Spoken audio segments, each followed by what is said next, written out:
Video తీసుకున్నాను.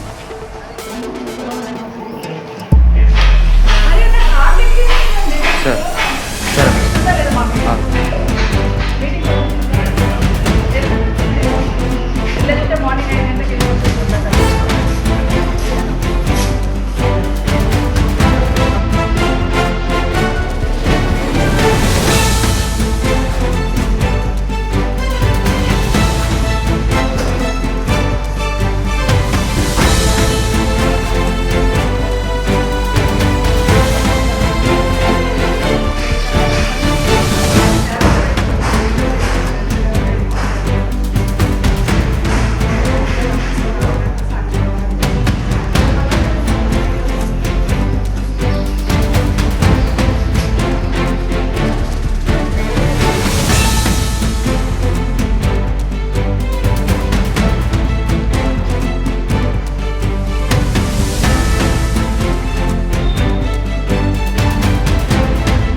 తెలంగాణ ప్రజలందరికీ కూడా నమస్కారం.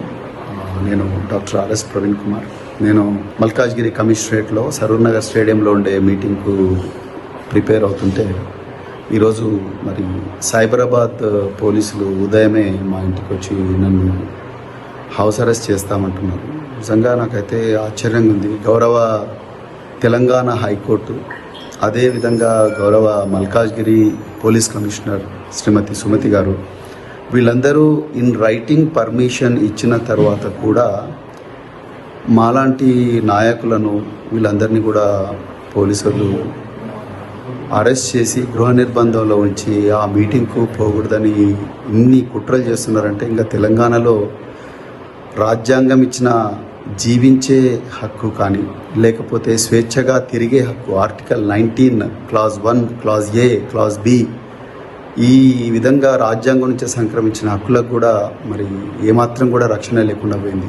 మరి ఏ ముఖం పెట్టుకొని రాహుల్ గాంధీ సంవిధాన్ బచావో రాజ్యాంగాన్ని రక్షిద్దామంటున్నారు. ఆయన శిష్యుడైన రేవంత్ రెడ్డి గారు అదే రాజ్యాంగం ఇచ్చిన హక్కులను కాలరాస్తూ ఉన్నారు. ఈ పోలీస్ అధికారులకు పాపం వాళ్ళకి ఏం తెలియదు. వాళ్ళ పై అధికారులు ప్రవీణ్ కుమార్ని ఆపండి అని చెప్పిండ్రు, ఆపుతా ఉన్నారు. వాళ్ళ దగ్గర మాకు ఆ ఇన్ఫర్మేషన్ సరే ఇన్ఫర్మేషన్ నేను మా యువ నాయకులు మా ఎమ్మెల్సీ షంబీపూర్ రాజు గారు నాకు ఆ పోలీస్ పర్మిషన్ లెటర్ కూడా పంపించారు. అదే విషయాన్ని నేను వీళ్ళకు నర్సింగ్ ఇన్స్పెక్టర్ గారు కూడా చెప్పాను. సో వాళ్ళు మా పై ఆఫీసర్లతో మాట్లాడి చెప్తామని అంటున్నారు. ఈ విధంగా అరాచక పాలన, దుర్మార్గ పాలన నడుస్తూ ఉన్నది తెలంగాణలో. ఒకసారి ప్రజలందరూ కూడా గమనించాలి. నన్ను మా సరూర్ నగర్లో మా వర్కింగ్ ప్రెసిడెంట్ కేటీఆర్ గారు ఏ మీటింగ్కి అయితే వస్తున్నారు ముఖ్య అతిథిగా, ఆ మీటింగ్కు నన్ను పోనివ్వకపోతే మాత్రం నేను ఆమరణ నిరాహార దీక్ష చేస్తా ఇంట్లోనే కూర్చొని. నేను డీజీపీ గారికి, హోంమంత్రి రేవంత్ రెడ్డి గారికి నేను క్లియర్గా చెప్తున్నా, ఇది ఒక వార్నింగ్. రేవంత్ రెడ్డి గారు, రాజ్యాంగం బాబాసాహెబ్ అంబేద్కర్ గారు నాకు ఆర్టికల్ 19 ప్రకారం నాకు స్వేచ్ఛగా తిరిగే హక్కు, స్వేచ్ఛగా మాట్లాడే హక్కు ఇచ్చిండ్రు. కానీ మీ పోలీసు వాళ్ళు ఇలా నన్ను ఆపుతా ఉన్నారు. నేను కంటెంప్ట్ ఆఫ్ ద కోర్ట్ వేయడం కాదు, నేను అమర నిరాహార దీక్ష చేస్తే నన్ను ఆ మీటింగ్ పోనీయకపోతే. జై తెలంగాణ, జై కేసీఆర్.